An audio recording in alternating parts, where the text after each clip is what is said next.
You're listening to the Living Mandala podcast. My name is Zara. And this is a very special bonus episode of the Chakras of the House series because, Bill, I'm back. So, the series has completely, rolled out. And it was really fun re-listening, revisiting all of them, as they went out. You and I had a conversation, and so I was like, well, why don't we just do one more episode? Because there's a few things that I feel like we both wanted to talk about a little more. And so this is our opportunity to do that within the kind of context of this Chakras of the House series. And so, if you're just, joining the podcast, I'll catch you up really quick. I'm Aura, and I am here with Dr. Bill Barnard, a professor of religious studies. And this is, I guess, the epilogue episode of the Chakras of the House series, where we explored each chakra from the point of view of the body through the lens of yogic study of Dr. Bill Barnard. And then I translated that all back to the house. What does that look like in terms of your stuff and things? And so the episodes have been really cool. Thank you again. So welcome. Okay. And so we wanted to do a two-part episode. And part one would be this really important aspect of the chakras that, we really didn't get into. It's sort of, I guess I would just sort of label it broadly as like the shadow side, the distortions of the chakras. And so, this is going to be, I don't know if it's going to be a Debbie Downer. I think it's more of like a, look closely in the mirror here kind of moment. But so that's going to be the first part, but that could be intense. And so we're going to leave it with the second part being all about ways to elevate your space and raise the vibration of your space, and things that you can proactively do that didn't sort of neatly fall into one of the previous episodes. Things you can do from a practical point of view. I know what I'm going to say, and we have not talked, so I don't quite know what you're going to say, so I'm kind of excited. And so that's how this episode is going to go. So the first half of the episode, like I said, I'll just kind of let you talk about it from here, talking about the shadow distortions of the chakras. Yeah, thank you so much. Or I just want to begin by saying how grateful and delighted I am to be able to be part of this podcast. I could go on and on about that, but I just wanted to make sure to just say that right up front. It's been a delight. Re-listening to it, it was very clear that we touched upon this every now and then, and these issues in our previous discussions. And so I wanted to do it with a little more systematically and really sort of say that, yeah, let's keep our eyes wide open and ideally our hearts wide open as we're seeing these aspects really of what we would love to see transformed in our life, right? And I tend to want to sort of talk about the most elevated, highest vibrations of the chakras, so we recognize that really are divine energies we're tapping into, But there's certain ways in which it's really important as almost a diagnostic ability to look really clearly at what's going on in our lives and some of the problems and issues we have, and what we'd like to transform. But of course, and just a little preamble, there's so much here. This is like, this is going to be more like a hint or a taste of some of the ways in which we can get a flavor of what it would be to have some of these distortions of the chakras. So let's just start from the beginning with the Muladhara chakra. I tend to think that there's a distinction, and I don't want to make this too hard and fast, between if a chakra isn't opened, if there's not a lot of energy flowing into it, or if the chakra may be open, but there's like twists and kinks and distortions in it. I think there's it's a different sort of orientation to looking at this. That's been at least helpful for me. So like with this one, in terms of not being open, I mean, think about it's the opposite of what's stable and secure. And so this is like someone who's if you see this floatiness in yourself, or you feel scattered or disorganized or chaotic. There's no structure, a sense of fragmentation in your life, right?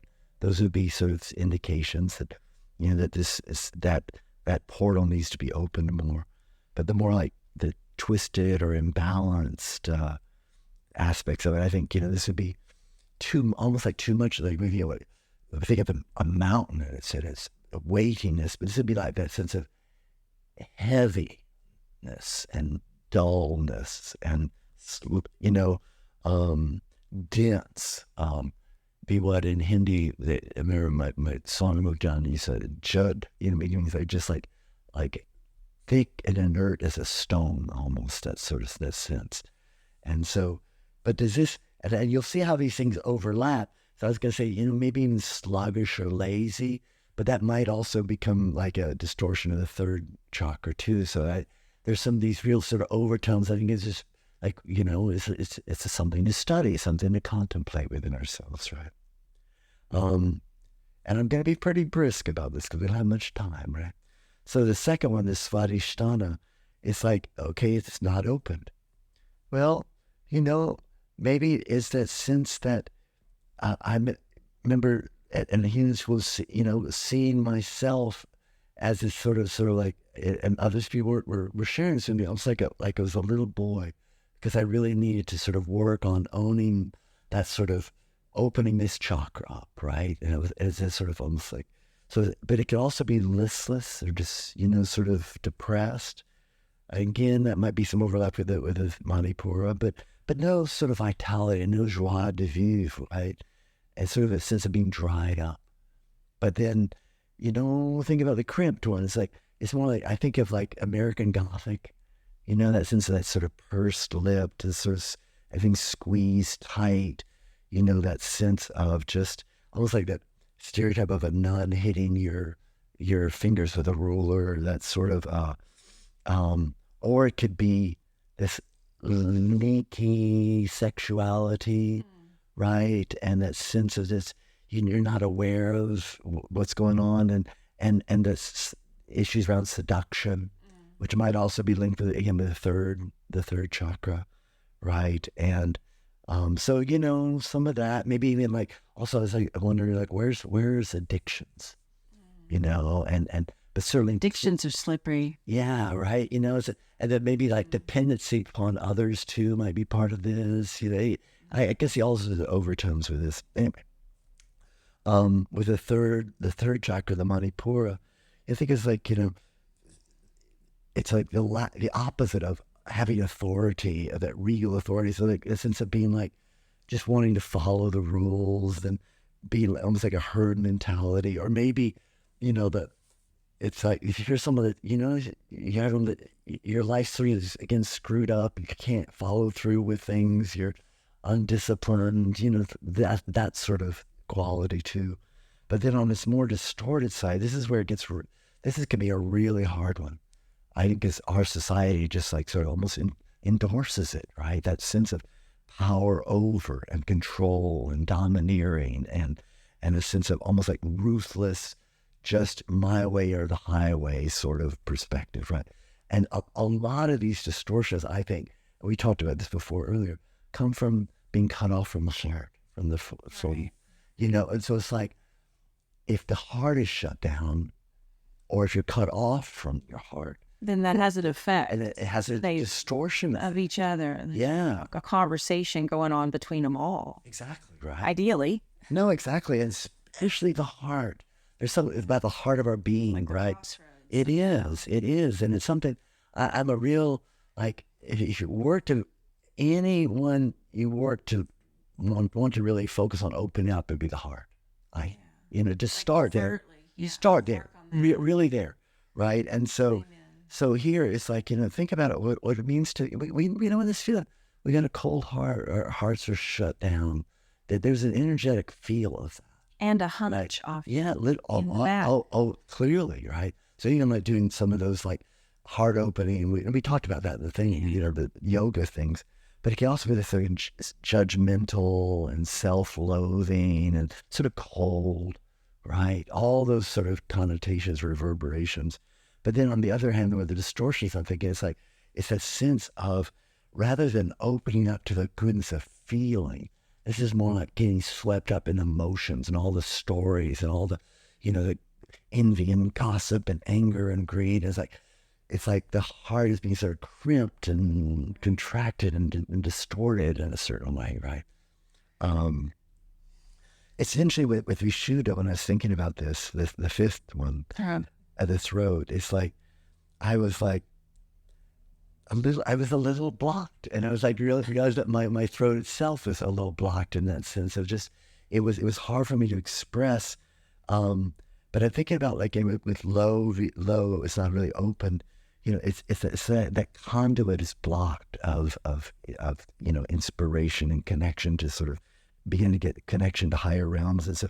But it can also often make this low voice, sort of a monotone sort of feeling. But sometimes if it's the distortion is more like it gets tightened and bottled and blocked, right? And so sometimes you can have a more high pitched voice here, and it's like literally more high pitched. And so there can be a sense of here where you could also get in the healing school, when I was the healing school training I had, we would talk about this. You can literally, with some people, can see like hunch right here in the back, where it's the energy's coming up and it's just blocked, right? And that can create like almost like a fire plug blocked up sort of quality, and it's blocked right at the throat. And so that there's that sense of fear, of course, fear of expression, but there's this sense of like bottled up, almost explosive energy that can happen. And then it can blow open. It can, exactly, right. And you get a whole other subset of distortion. Oh, exactly, right. Again, if it's not cut off from the heart, right? Just like, just all that sort of like gossiping and such, all that sort of stuff, right? And then the sixth, right? I was thinking, this to me would be like, if it's closed down, it's this sense of to me it's like a sense of like a meaningless world, right? Because this is what gives meaning and well, I've had bouts of that, we all. Yeah, exactly, right.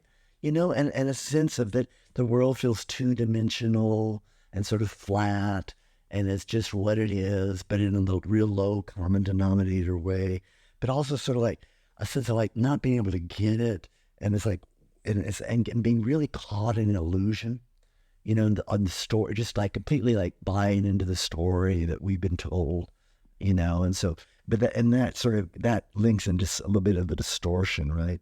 Because then what all this sense of like over analyzing things, we talked about this in the actual thing of just being really dissecting and sort of like, right, again, coming from the heart, intellectual, wholly seeing through the quote unquote truth of things, but it's really usually cynical and bitter, and and has that sort of but it can also be like obsessive thoughts and questioning and doubts and anxiety, chewing on stuff, just chewing on it, right? And just and all that sort of stuff, I think, can be the distortions of it too, which we didn't really talk about, but it's sort of good to see. Okay, and then the seventh, I don't know, I was thinking, what are you saying with that? I think it's most of us. It's like most of us think of it as normal. We're just separate, egoic individuals cut off from our source, status quo. And there's basically almost no spiritual interest because there's been no way to sort of feel the reality of that, right? And so with this, it's sort of like, it's like you're cut off from that, our true nature, and from the reality of the divine, right? And what would be the distortion of that? To maybe you've had some glimpses of it, but your ego grabs hold of it and becomes a grandiosity and an inflation and everything. That sense of like, I am the source, but it's I, the crimped egoic self. Right. Something like that, I'm thinking. Which both are true. That's what makes it weird. Exactly. So yeah, that's the high, quick, and not dirty, but just like real brisk. Yeah, well, yeah, no, this is helpful because, when looking for and understanding these distortions and how they might show up in your house. Really, this is something I didn't really speak too much about in the series, but really it's just, to me, it's pretty simple, and I hope self-evident. It shows up as clutter and energetic density. Clutter takes a lot of different forms. We've got cluttered closets and drawers and cabinets and things, but we also, we keep a bunch of weird shit sometimes. And, how we deal with our stuff and things. And so sometimes the distortions are going to show up in your clutter. This is the refuse that needs to go. This is all stuff that, you're clearing out ideally. So, I guess some clues would be, look at the area of the house that your clutter is in. And, based on the Chakras of the House series, you can, pretty quickly go, oh, that's a place I can look, within myself. There could be a corresponding relationship between what's going on with myself and what's going on with my house. And you can actually look for clues almost in your house. So if you've got, say, a bunch of leaky pipes, it turns out, and to me, that would indicate some sort of a distortion, perhaps in the second chakra. And so understanding those correspondences and how they might show up in, things that aren't working well, that's another area you can look at. If you've got, clutter is first and foremost, but, it could be things that aren't working well in your house. It could be a lock. It could be, a leaky toilet. It could be anything like that that's going on. It can manifest clutter, this type of, the chakras can manifest in the form of being clutter on your computer, your digital filing system, your passwords, things like this. The distortion there might be more of like the ajna chakra. That would be a place where, maybe where some of that is showing up in your life, and you can look for clues. Another thing you can be thinking about in terms of identifying distortions and things in your house would be, are there some awkward places in your house? Like areas that are hard to navigate. Maybe there's a big table that's in the way. Maybe there's some kind of coffee table corner that you're just like always hitting for some reason. Somewhere where like it just feels like things are not flowing well. Y'all know what I'm talking about. There's always there's these little places sometimes in our homes that end up being little obstacle courses. And so it's not necessarily a distortion, but it is certainly awkward. And so that's another clue that like there could be something happening with yourself that's also sort of reflecting that. It might be a nice place to look. Another area, I'm going kind of up the chakras here, from physical messiness to digital messiness to awkward flow. But, I'm thinking about, more of an ajna crown chakra distortion might be showing up in, you're not sleeping well. And so, take a good hard look at your sleeping area. And is it really optimized for deep sleep? The obvious stuff would be a television or exercise equipment or home office or something also occupying your office. That's like a interdimensional distortion between like your sleeping and your working. That is like they're opposing forces. They don't belong in the same room if you're looking to sleep. There's also other things like you can take a look around at the colors and how you have it decorated and what the art is like. And, maybe the direction of your bed, turns out you've got your bed pointing in the wrong way this whole time. Things like this can really help. And so that, that could also, kind of go back and forth between your body, your crown chakra, but also the state of your dreaming and sleeping. Another place I would look for distortions, are there issues in your house about trash, the cat box, compost? This is all stuff that are destined for removal, right? This could be a Muladhara chakra distortion. Just suggesting that there could be a dialogue between how you're pooping and what's going on with your colon and your perineum area. Nobody wants to talk about it. I've heard, okay, I'm diverting here, but it's worth it. I've heard that the number one stolen thing from all stores anywhere is Preparation H, because people are too embarrassed to buy it. Isn't that funny? So what I'm saying is like sometimes we neglect our, lowermost health. And so, a corresponding place to look could be, like I said, issues around the trash, the cat box, the compost, things that are destined for, waste removal. Are there arguments going on about that in your life? Or okay, so enough about part one. We're done with that. Okay, that's all the things going wrong and that are broken. And I mentioned preparation H in a sentence. 2 sentences now. So we want to switch gears a little bit, and I want to talk about things for this, the next block of time here to really land the plane for real this time on the Chakras of the House series. I promise. What are ways that we can upgrade and elevate our space? I'm also thinking literally raising the vibration of the space from like a subatomic physics point of view. How do you raise the vibration in your space? So I've got kind of a short list. I don't know what you have. I mean, this is like pro tip time from you. So maybe we go back and forth. Yeah, I would say, why don't you get started in it? Because I always get inspired by what you're saying. We'll do it that way because we did not talk about this in advance. Okay, well, I'll just start talking then. Ways to upgrade and elevate, raise the vibration of your space. First and foremost, declutter. Okay, just, the spots. Just go do it. You know what I'm saying? Declutter. Handle things. Another thing that you can do to literally raise the vibration of your space is to clean regularly. I don't want to get up in people's business, but we have in my house like a very Saturnian regimented cleaning schedule. This is when things get done, right? And not all people live that way. That's okay. That's us. But clean regularly, whatever that looks like for you. Okay, that would be the second thing. Another thing might be you could space clear. Literally, I've talked about it. Space clearing, it's a whole process. You burn things, you fan things, you clap, there's holy water. It's a whole thing, okay? But the whole kit and caboodle, the whole ceremony, if you will, really, really, really raises the vibration of a space. And so it's a very helpful thing to do in whatever space you're looking at.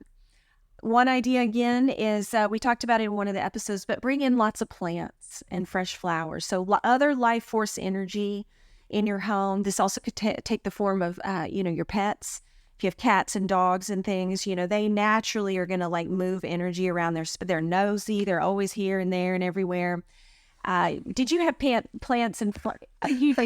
Flowers and plants and pets. Okay, well, say more about that. You have pets. I have pets. You have lots of plants. I have lots of plants. We know what it's like to live with this. But, talk to me about it. They're literally incarnations of prana, what we've been talking about, that universal life force. So they're plugged into it, right? And so they are, quite physically and literally moving prana around the pets, right? And also they're helping to open our hearts and that you bring that life flow, right? And exactly. And the plants are taking in light and they're transmuting into this life force energy. They're amazing, amazing things to have, and I think also for me, along that same sort of lines, and again, like we're talking about just giving cut flowers. Yeah.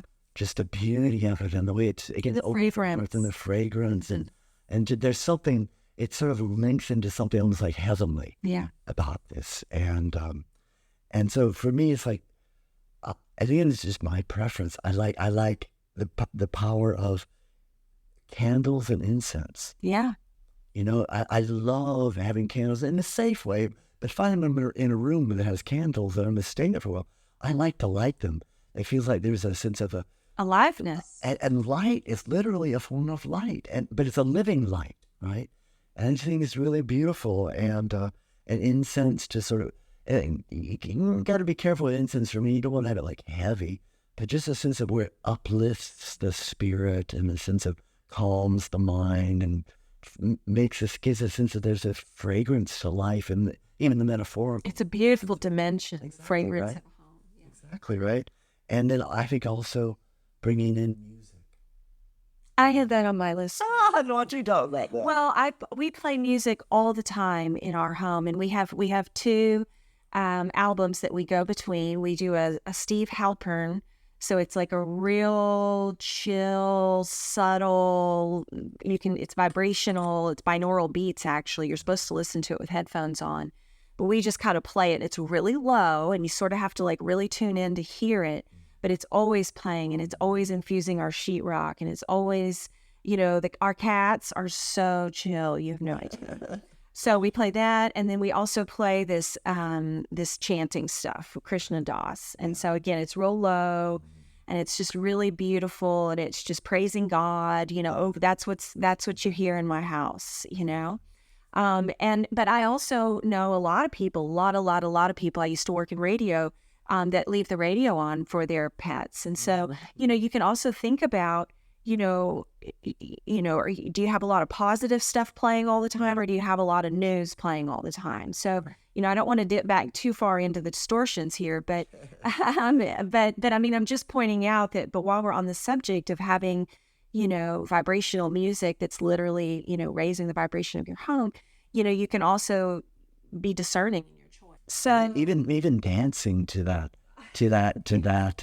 music. Yeah, that stirs up the life force and getting, exactly, and joy and freedom and aliveness, right? Right. And really, there's a way of thinking about yourself. That you're the center of your living mandala. You're the center of this sphere that is around you and above you and below you, and that comes out of you and coming towards you, right? And so, there's what things look like, but like what we've talked about, there's also what things smell like, what things, sound like, how it feels. So there's also an approach, I think, to raising the vibration of the house where you just really give attention to these different, senses that we have and, tune into them. And is there something there? And is it beautiful? And is it supporting you? And so that would be the invitation, is, think about ways that you can, in your own living situation, we live so differently. I think this is one of the ways humans are so interesting, is that we just live. Yeah. How we grew up might be very different than how we live now. We've also had just wild advances in technology from the way we used to live to the way we live now, but also there's our personal tendencies and echoes of each other and, through our generations and our ancestry of, the way we like to keep house, so to speak. And so we all live our lives in completely different ways. And what I hope that this podcast series has, shown us, it's certainly shown me, I've learned a lot. This has been such a fun soundboarding exercise, but that, there's lots of different ways we can think about that sphere around us. And the chakras are like these big, sense organs that experience a certain, layer of reality. And it shows up in your house. We're like these 360 octopus armed, where we can, in all directions, tentacles, I guess, if you will. So anything else to comment about this, or just to echo what you were just saying about the having just uplifting art. Yeah, just real specifically, each person in their own way. Photos of family members that raise your heart, and what it doesn't matter. Just that things that open your heart, make you feel like life feels good, is beautiful, and and that sort of thing. And I tend to really, I love what you said about the diversity of each people's experience, because I am the way I like to live, but I don't think a lot of people would feel comfortable in my house because they're not them, expression of them. Right. Their house is expression. Exactly, right? So there's a sense of like, but I love to, in my own way, to feel uplifted and to create an environment that's tidy and clean. And it's very welcoming, by the way. It's very welcoming. Oh, no, and I think people actually like my house, I'm not, but all I'm saying in terms of just living in it, it's like, it's my expression of me, exactly. Right? And everyone, and someone else's, like your house is just, you can feel the energy of your house when you go into it. Right. And it's beautiful. It's so welcoming, and it's so just, you and Paul. It is. and our animals. Yeah, exactly. Right? So, and that's a beautiful testimony. And so that sense of the plurality and the uniqueness and the diversity of each person's way in which they can feel the most at home, right, within themselves and then within their own home. Right, and we don't always have control over our, where we live. There's forces at play. Whether it be finances or whether it be location or neighbors or, there's all kinds of things going on, in our living environments that we can't always control. You don't get to choose who you're born to. I mean, unless you do. And anyway, that's another podcast. But, you don't always choose these things. And, so oftentimes, at least for me, I took many helpful, wonderful things from how I grew up with my childhood homes and, different ways that we kept house, if you will. And as an adult, I've taken many of those things with me, but I've also done a whole lot of things that are my own because I've learned the real power of harnessing if you have these understandings of yourself and your home, and you can really begin to I always talk about having a two-way dialogue with you can actually entice your home to talk back to you the way you want to be talked back to. That would be really helpful for your growth and evolution. And so, so that's what I'm interested in is how do you do that? Really? And so, this series I think has been really helpful in that quest I have to understand. So thank you. So are we feeling complete now? I think we are. Yeah. Okay. Feels great to me. Once again, thank you very much for this opportunity. It's been a beautiful context to talk about things that are very meaningful, and hope, and right from my heart, I hope. Yeah. Thank you. Thank you again. You're listening to the Living Mandala podcast.